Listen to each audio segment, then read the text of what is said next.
Welcome back, our homeward bound or homebound listeners to Radio Entrepreneurs, and more people than ever are turning into Radio Entrepreneurs because they want to know what's going on, how are employers dealing with leadership issues of getting back to business, staying in business, keeping people employed, and that's who we like to talk to. Our next guest, Renaud Megard, President and CEO of Nameplates for Industry. Welcome.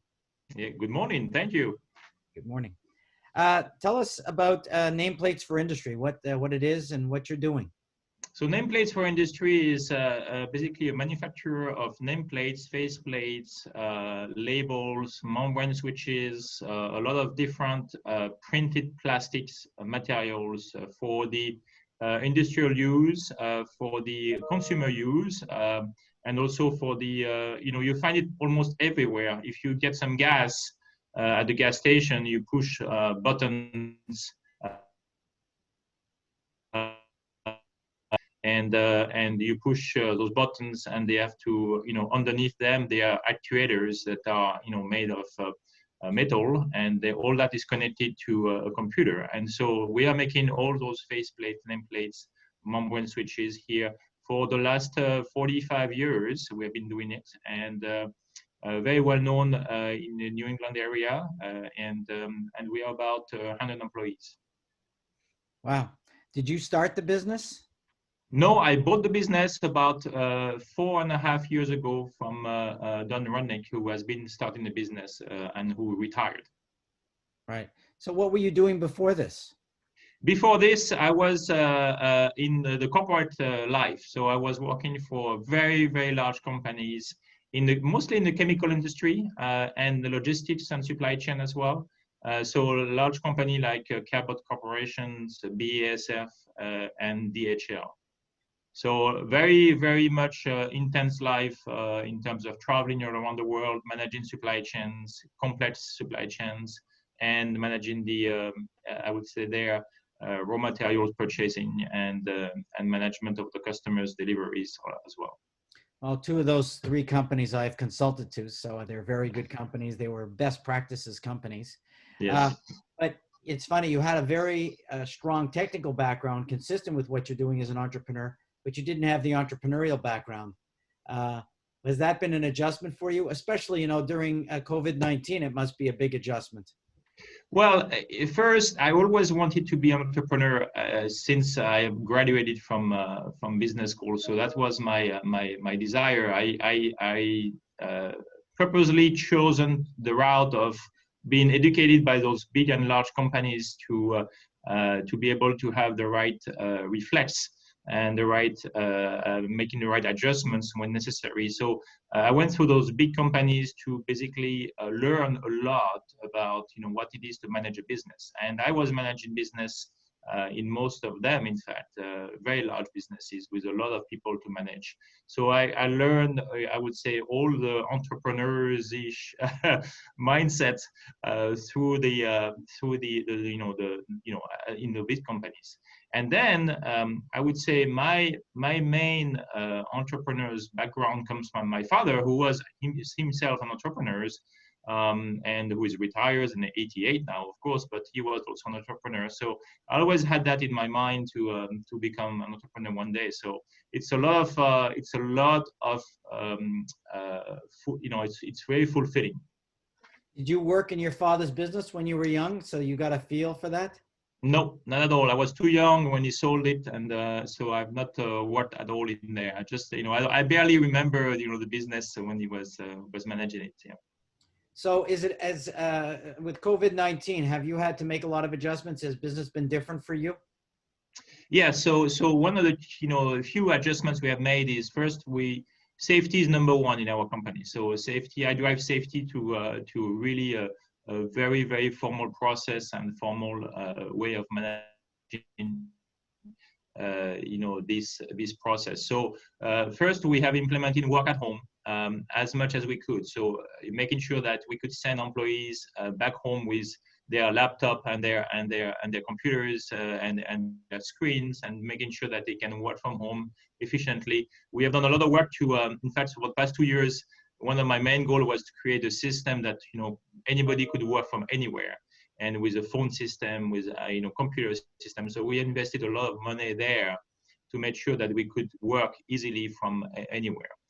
Second, we have made sure that everything that is in our office or in our plant is sanitized all the time. So we have implemented hand washing every hour, thermometers. I mean, we brought in thermometers to measure the temperature of the employees before they come in the morning, making sure nobody has fever.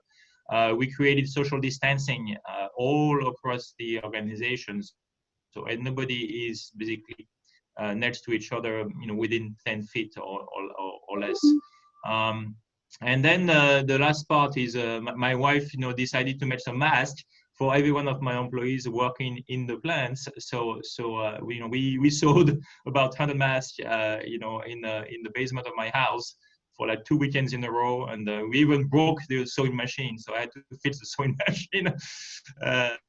To make those masks, but at least we were able to provide masks to our employees and stay safe. So they are washable. They are following the WHO organization requirements, and we protect our employees as much as we can, for sure.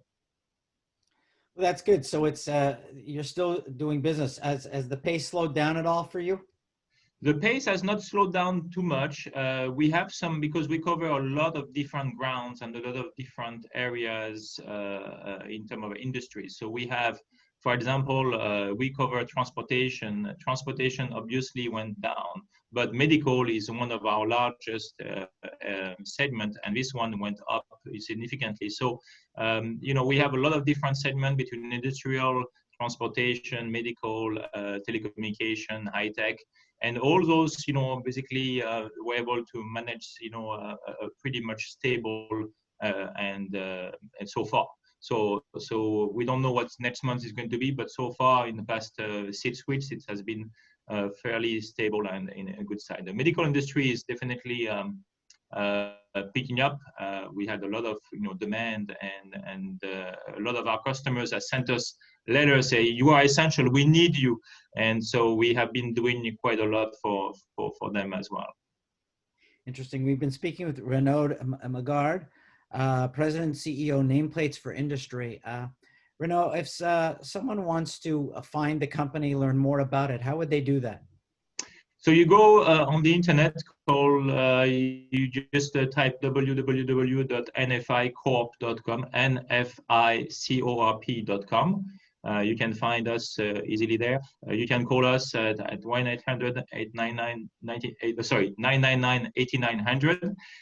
That's our phone number, and we are easily reachable through also other social media avenue like LinkedIn and other ones like that. We have Facebook page. We have all the nice things. Well, I want to thank you for being on the show today. Very helpful. And continued success. And I like the way you've brought some standards to the operating of your business. You're keeping the market going, but you're also making sure that your employees and staff are all healthy. So that's great. That's great news to see how you're doing that.